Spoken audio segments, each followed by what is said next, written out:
I refused to pay for my sister's education, but my parents took my savings $12,000 and said we don't need you anymore. I'm laughing and left. Later when I hired a lawyer.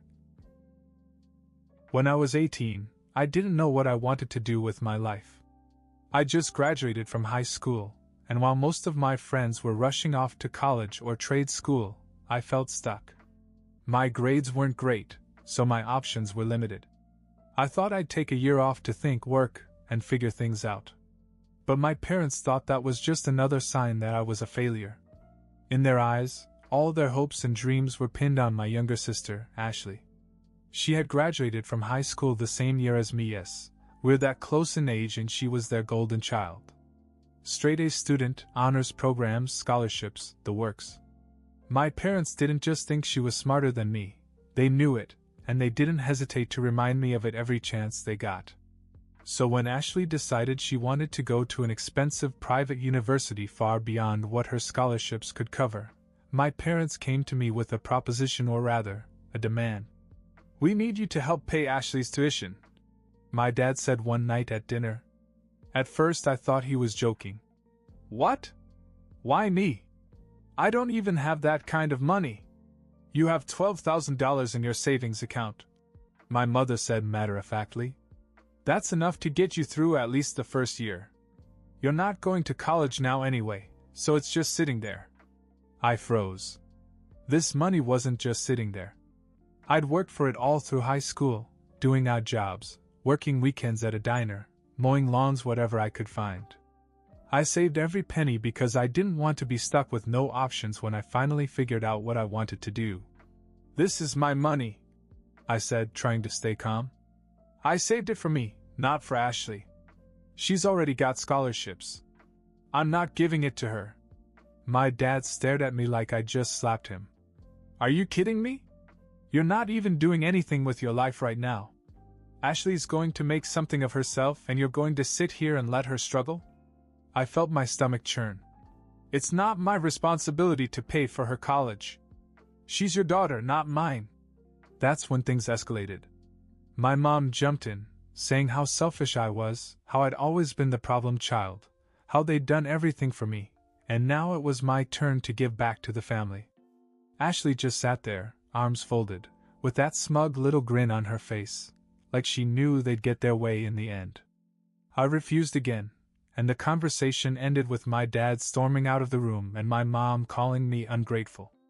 I thought that was the end of it. I thought they'd be mad for a while and then move on. I was wrong. 2 days later, I went to check my bank account and the money was gone.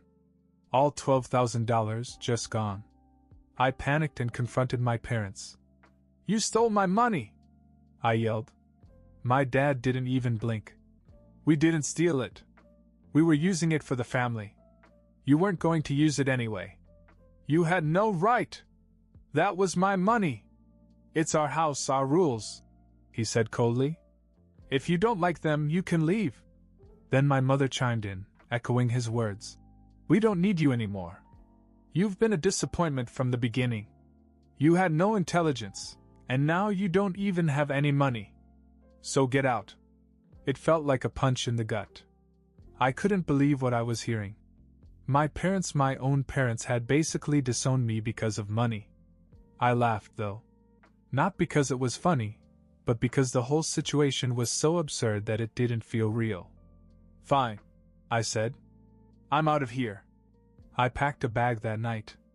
My dad tossed me $30 on the way out and said it was for the bus. That was it. I was 18, broke, and homeless in one weekend. I didn't know where to go, so I called my grandmother. She lived 3 hours away and had always been the only person in my family who treated me like I mattered. When I told her what had happened, she was furious. "Stay where you are," she said. "I'll send someone to get you." Her neighbor drove me to her house the next day, and when I got there, she hugged me like I'd just returned from war. I told her everything, and for the first time since this nightmare started, I felt like I had someone on my side. Then she said something I'll never forget. "They need to be put in their place." I didn't know what she meant at the time, but I would soon find out. Staying at my grandmother's house was like entering another world. She lived in a small, cozy house in a quiet neighborhood, and for the first time in days, I felt like I could breathe. She didn't ask me to explain any more than I already had. She just let me rest, eat, and process. But the next morning, she was all business. At breakfast, she sat me down and asked, "Are you going to do something about this, or are you going to let them get away with it?" I didn't know how to answer. What can I do? They're my parents. They had access to my account somehow, so what can I say? She shook her head. It doesn't matter that they're your parents. What they did was stealing, plain and simple. They worked for that money. It's yours. They stole it, and they have to face the consequences. I just stared at her. The idea of standing up to my parents like that felt impossible. But she kept talking. "I've dealt with people like them before," she said, her voice calm but firm. "Your grandfather, God rest his soul, was just like your father. Always thought the world owed him something, always took what he wanted without a second thought. I spent years cleaning up his messes, but I learned how to deal with people like that. And believe me, they only learn when they're forced to face the consequences." I still wasn't sure. "But how? How do I even start?" She leaned back in her chair and smiled. "I know a lawyer. A good one. An old friend. We'll talk to him and see what he says." It felt surreal, but a part of me was beginning to believe her. Maybe I didn't have to take this lying down. Maybe there was something I could do. Later that day, she called her lawyer friend, a man named Mr. Hargrove. He was in his 60s, with a gruff voice and a no-nonsense attitude. We met in his office the next morning, and after I explained everything, he sat back in his chair and let out a low whistle. "You just took the money? No explanation, no agreement, nothing?" "Nothing," I said. "They told me I didn't deserve it and that it was for Ashley's college." He shook his head. "It doesn't matter why they did it. What matters is that they had no legal right to take it. The account was in your name, right?" "Yes." "Then they committed theft. It's as simple as that." Hearing him say it so clearly made something click in my head. For the first time, I realized that what they were doing wasn't just wrong, it was illegal. Mr. Hargrove laid out the plan. First, we'd file a police report to document the theft. Then we'd send a formal demand letter to my parents, giving them a chance to return the money voluntarily. If they refused, we'd file a civil lawsuit to recover the money, plus damages. It all sounded overwhelming, but my grandmother was by my side the whole time. She promised me she'd support me no matter what. The first step was to file a police report. That was nerve-wracking. Explaining to a police officer that my own parents had stolen from me felt humiliating, but the officer was professional and understanding. He took the report and said they'd look into it. A few days later, Mr. Hargrove mailed the demand letter. He showed me a copy before he mailed it, and it was brutal. It laid out everything they'd done, how it violated the law, and what would happen if they didn't return the money. When my parents got the letter, they didn't take it well. My dad called me, angry. "You think you can threaten me with a lawyer?" he barked. "I'm your father. I don't care what some piece of paper says, you're not getting that money back." I didn't even argue. I just hung up and told Mr. Hargrove what had happened. "Good," he said. "That makes our case even stronger." A week later we filed suit. That's when things really started to heat up. My parents weren't just angry, they were panicked. They started calling my grandmother, begging her to drop it, saying I was ruining the family. But my grandmother wouldn't budge. "You brought this on yourselves," she told them. "If you'd done the right thing, none of this would be happening." Ashley even got involved, texting me to tell me I was being selfish and ruining her future. I didn't respond. The whole thing was exhausting, but for the first time I felt like I was standing up for myself. I didn't know how it would all end, but I knew one thing: I wasn't going to let them walk all over me anymore. After the lawsuit was filed, my parents went from angry to panicked. First, they tried to call me and tell me to drop it. My dad even said, "You're tearing this family apart," as if I was the villain here. I didn't bother to argue. Then they turned to my grandmother, My dad showed up at her house one afternoon while I was out, yelling about how I was being manipulated, and how she needed to stop interfering. She told him to leave or she would call the police. That was the end of it. Her lawyer tried to argue that the money was family property, because I earned it while living at home, but that didn't hold up. Mr. Hargrove handled everything, and frankly, it was pathetic to watch my parents try to justify what they'd done. Ashley, of course, took their side. She kept sending me these long texts about how selfish I was and how I was ruining her future. I didn't respond.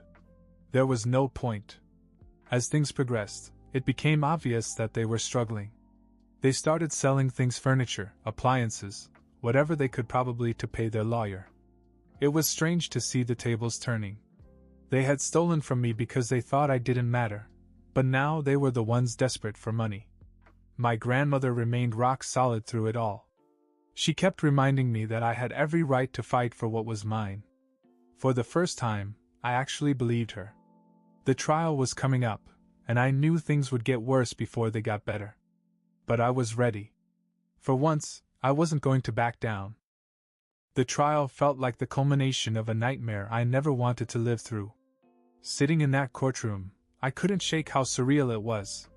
My own parents, were on the other side, their lawyer struggling to justify what they'd done.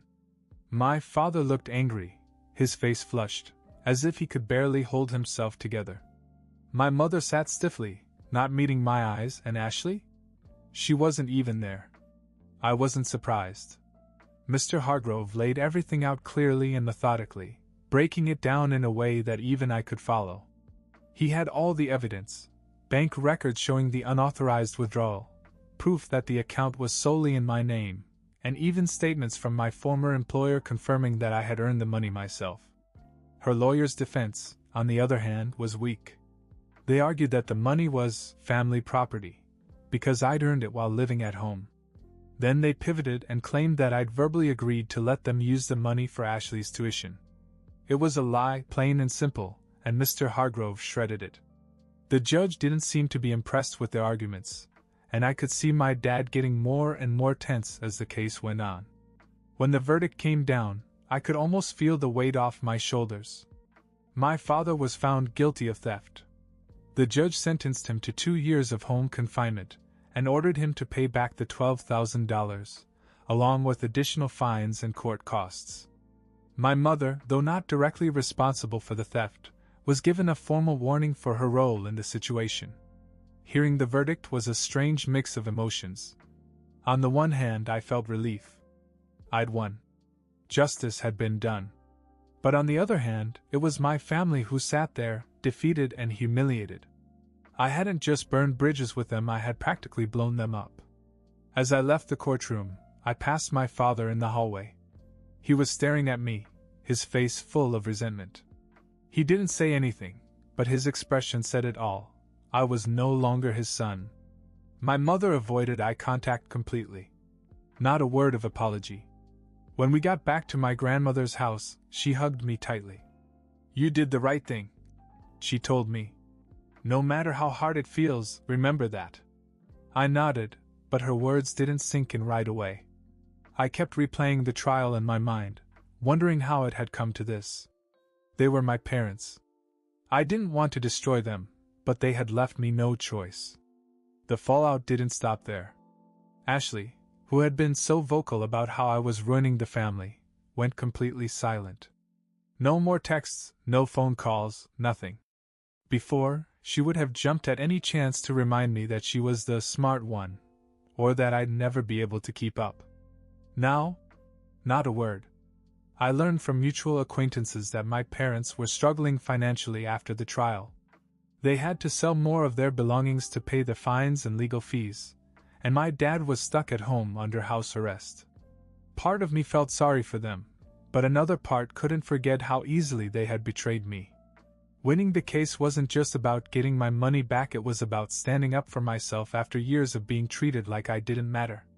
For the first time, I felt like I'd taken control of my life. But it came at a price. My relationship with my family was irreparably damaged. They had made their choice, and I had made mine. Now I had to figure out what to do next.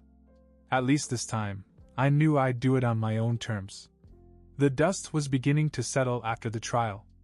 My dad's house arrest meant he couldn't leave the house, and my mom was stuck juggling the fallout from everything. I hadn't heard from her or Ashley since that day in court, and honestly, I wasn't expecting to. It felt like my family was officially over. I focused on rebuilding. My grandmother was incredible. She let me stay with her while I figured out my next steps, and she never once made me feel like a burden. I got a part-time job at a hardware store in town to start saving again. It wasn't glamorous, but it gave me something to do, and it felt good to be earning my own way again. One night, after a long shift, I came home to find my grandmother waiting for me in the kitchen with a small envelope in her hand. She looked hesitant. "This came for you today," she said, sliding it across the table. I picked it up and froze. The handwriting on the front was familiar. It was Ashley's. "Why would she write to me?" I muttered, more to myself than to my grandmother. "Only one way to find out," she said. I opened the envelope and pulled out a folded piece of paper. It was a letter, written in Ashley's neat, precise handwriting. I read it once and then again, unable to believe what I saw. She was apologizing. In the letter, she admitted that she'd been wrong to side with our parents. She wrote about how she'd always been treated as the golden child and how that had blinded her to how unfairly they treated me. But the real shock came at the end. "I didn't know how bad things had gotten until after the trial. Mom and Dad still blamed you for everything, but the truth is, they're falling apart. I overheard them arguing about money, and Dad said something I'll never forget. If Jack hadn't been so stubborn, we wouldn't be in this mess. He was always a mistake." My stomach sank as I read those words. A mistake. That's what he thought of me. Ashley went on to say that hearing our father say that was a wake-up call. She realized how toxic they were, not just to me, but to her. She said she was sorry for not standing up for me sooner, and that she hoped I could forgive her someday. At the bottom of the letter, she included her phone number and wrote, "If you ever need to talk, I'm here." I didn't know how to feel. Part of me was angry. Angry that it had taken her so long to see what was right in front of her. Angry that she'd stood by while they stole from me and dragged my name through the mud. But another part of me, the part that missed having a sibling, wanted to believe that she was sincere. My grandmother broke the silence. "What does she say?" I handed her the letter, and after reading it, she sighed. "It's up to you, Jack. But people don't change overnight. Be careful." I spent the rest of the evening thinking about this. Was this her way of making amends, or was it just guilt? I didn't know. The next day I decided to call her. She picked up on the first ring, and the first thing she said was, "Jack? Is it really you?" We talked for hours. She told me everything, how our parents were barely holding it together, how they still blamed me for their problems, and how she was starting to see through the pedestal they'd put her on. She said she was sorry, over and over, and for the first time it felt like she really meant it. But then she dropped another bomb. "Jack, there's something else you need to know," she said, her voice shaking. "Before the trial, Mom and Dad planned to take out a loan in your name. They were going to use it to pay off some of their debts, hoping you wouldn't notice. But when you filed the lawsuit, they backed off because they knew it would look bad in court." I couldn't believe what I was hearing. They were going to dig me deeper into their mess?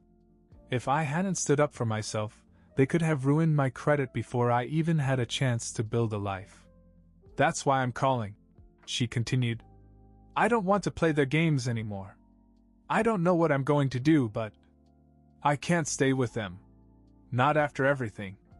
I didn't know what to say. This wasn't just an apology, it was a complete unraveling of everything I thought I knew about my family. For the first time in years, I felt like Ashley and I were on the same page.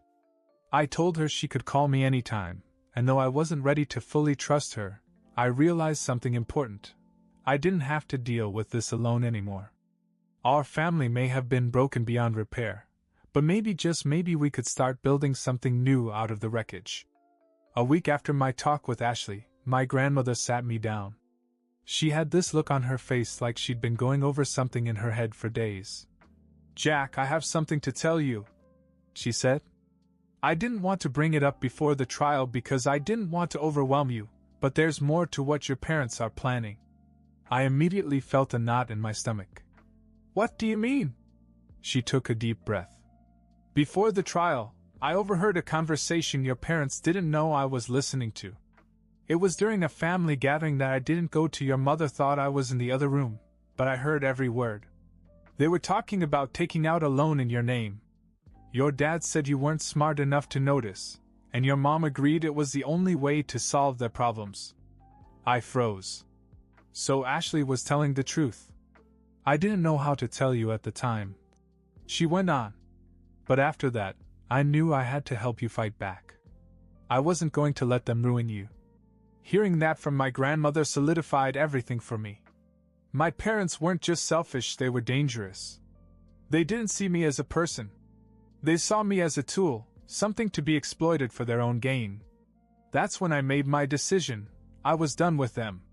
Completely.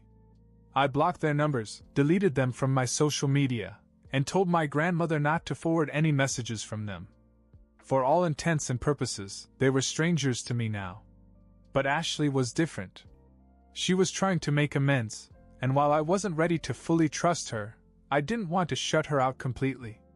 We texted occasionally, nothing too deep, just little updates about her life and mine. She was still living with our parents, but she said she was saving up to move out. I hoped she'd follow through.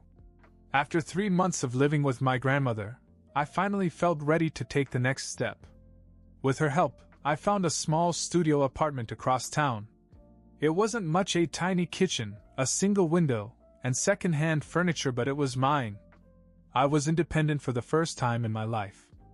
I got a better job working in a warehouse, and between that and my savings, I was able to make ends meet. My grandmother came by often, bringing home-cooked meals and checking up on me to make sure I was okay.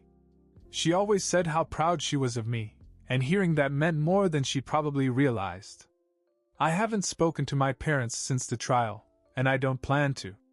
Some bridges aren't worth rebuilding. But I've learned to let go of the anger. I don't waste my energy on them anymore. Ashley and I still text from time to time.